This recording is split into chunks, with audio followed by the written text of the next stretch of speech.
সুপ্রিয় দর্শক আসসালামু আলাইকুম। আমরা দিয়ে আজকে একটি রেসিপি কিন্তু শেয়ার করব আপনাদের সাথে। আশা করছি আজকের আমরা রেসিপিটা আপনাদের কাছে ভালো লাগবে। ভালো লাগলে অবশ্যই ভিডিওতে একটা লাইক দেওয়ার অনুরোধ রইল। সেই সাথে আপনি আমার চ্যানেলে নতুন হয়ে থাকলে অবশ্যই একটা সাবস্ক্রাইব করে রাখার অনুরোধ রইল। সেই সাথে সাবস্ক্রাইবের পাশে থাকা বেল বাটনে একটা ক্লিক দিয়ে রাখলে নিত্য নতুন রেসিপিগুলো আপনি কিন্তু দেখতে পারবেন, আপনার কাছে পৌঁছে যাবে। তো এখানে আমি সবগুলো আমরা কিন্তু কাটবো না, তো টোটাল আমি এখানে 6টা আমরা নিব। আর আমড়াগুলোকে প্রথমে আমি খোসা ছাড়িয়ে নিচ্ছি, যেমনটা দেখতে পাচ্ছেন। তো প্রথমে সবগুলোকে খোসা ছাড়িয়ে নিয়ে পরে আমি আমড়াগুলোকে কেটে নিব। তো এইভাবে আমি সবগুলোকেই কিন্তু কেটে নিচ্ছি। সুপ্রিয় দর্শক, আমার ভিডিওগুলো যদি আপনাদের কাছে ভালো লাগে তাহলে অবশ্যই ভিডিওতে লাইক দিয়ে ভিডিওটা দেখার অনুরোধ রইল। এই জন্যই আমি আসলে কথাটা আপনাদের সাথে শেয়ার করছি। অনেকেই ভিডিও দেখেন বাট লাইক দেন না, লাইক দিতে আসলে ভুলে যান। তো এজন্য আমি একটু মনে করিয়ে দিলাম। তো এর মধ্যে কিন্তু আমার আমড়াগুলো কাটা কমপ্লিট হয়ে গিয়েছে। আমি কিন্তু এখন অন্য একটা পাত্রে কিন্তু সরিয়ে নিয়েছি। আর এই যে এখানে এই পাত্রটায় আমি কেটে নিয়েছি যেমনটা দেখতে পেয়েছেন। আর এখানে দুইটা আমরা আমি আলাদা করে একটু থেতলে নিয়েছি, মানে ছোট ছোট করে কেটে নিয়েছি, থেতলে নিয়েছি যাতে ভালো করে এটা মিহি না হলেও একটা আধো আধো ভাব থাকে এরকম আর কি।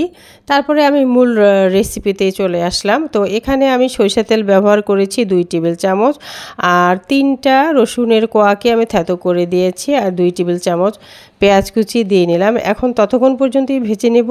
রসুন থেকে যে একটা ঘ্রাণ বের হয়, তো ঘ্রাণটা বের না হওয়া পর্যন্তই ভেজে নিচ্ছি।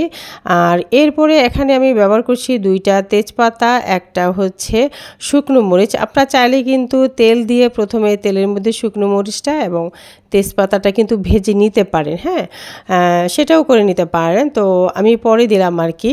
তো দিয়ে আমি আরও কিছুক্ষণ একটু ভেজে নিয়েছি ব্রাউন কালার না হওয়া পর্যন্ত। তো একটু যখন ব্রাউন কালার চলে আসলো তখনই আমি এখানে ব্যবহার করছি 1/2 চা চামচ পাঁচফোড়ন। তো পাঁচফোড়নটাকে আমি আগে একটু টেলে নিয়ে তারপরে হাফ গুঁড়া করে নিয়েছিলাম আর কি। তো সেটাকে আমি এখন দিয়ে এখানে বেসিক মশলা দিয়ে দিলাম। এখানে আমি দিয়ে দিলাম সামান্য হলুদ, মরিচ এবং ধনিয়া গুঁড়া। সামান্য বলতে এখানে 1/2 চা চামচের থেকে কিছুটা কম পরিমাণে, এই পরিমাণে আমি দিয়ে দিলাম। দিয়ে সামান্য পরিমাণে একটু পানি দিয়ে এখন মশলাটাকে আমি কিছুটা কষিয়ে নিচ্ছি। এরপর এখন দিয়ে দিচ্ছি সামান্য পরিমাণ রসুন পেস্ট এবং সামান্য পরিমাণ আদা পেস্ট। এখানে সামান্য পরিমাণ ওই যে বলতে 1/2 চামচের থেকেও কিন্তু অর্ধেক পরিমাণ এই টাইপের পরিমাণ কিন্তু আমি দিয়ে দিচ্ছি, সামান্য সামান্য করে আর কি। দিয়ে দিলাম রসুনের পেস্ট, পরে আবার দিয়ে দিলাম আদা পেস্ট। তো দিয়ে আবার এই মশলাটাকেও আবার একটুখানি কষিয়ে নিচ্ছি। তো কষানো হয়ে গেলে এখানে এখন আমি দিয়ে দেবো যে থেতো করে রেখেছিলাম যে আমরা 2টা, সেই থেতো করা আমরা 2টা কিন্তু এখন দিয়ে দিচ্ছি। তো এটা দিয়ে পরে আবার বাকি যে অন্য পাত্রে রেখেছিলাম আমরা কেটে দিয়ে একবার নেড়েচেড়ে নিলাম। আর এই বড় করে যে আমড়াগুলো কেটে নিয়েছিলাম, তো সেই আমড়াগুলো এখন দিয়ে দিচ্ছি। তো দিয়ে এখন আমড়াগুলোকে আমি কিন্তু 2-3 মিনিটের মতো এরকম এই মশলা দিয়ে কষিয়ে নিব। সুপ্রিয় দর্শক, দেখতেই পাচ্ছেন এখানে কিন্তু আমি কষানোর মধ্যে কোনো প্রকার পানি ব্যবহার করিনি। তো শুকনো শুকনো কিন্তু এটা কষিয়ে নিতে হবে। আর চুলার আঁচটা আমি একেবারে কিন্তু এই সময় মিডিয়াম থেকে লো ফ্লেমে রেখে দিয়েছি। আর এই যে এখন কিন্তু 2-3 মিনিট পরে আমি এখানে পানি ব্যবহার করব। তো এখানে যে একেবারেই পানিটা আমি দিয়ে দিব। এখানে আপনি কতটুকু ঝোল রাখবেন সেই পরিমাণে কিন্তু পানিটা প্রথমে একবারই দিয়ে দিতে হবে। তো সেই পানিটা দিয়ে কিন্তু রান্নাটা কমপ্লিট হবে, আমরা সিদ্ধ হবে, এবং আপনি কতটুকু ঝোল রাখবেন তো সেই পরিমাণে কিন্তু আমি একেবারেই ঝোলটা দিয়ে দিলাম। আমি কিন্তু আর এখানে কোনো পানি ব্যবহার করব না এই জন্য। তো দিয়ে এখন ঢেকে রাখবো। তো প্রায় কিন্তু আমি 10 মিনিট পরে ফিরে আসব। আর এরই মধ্যে কিন্তু মাঝে একবার আমি ঢাকনা উঠিয়ে নেড়েও দিব।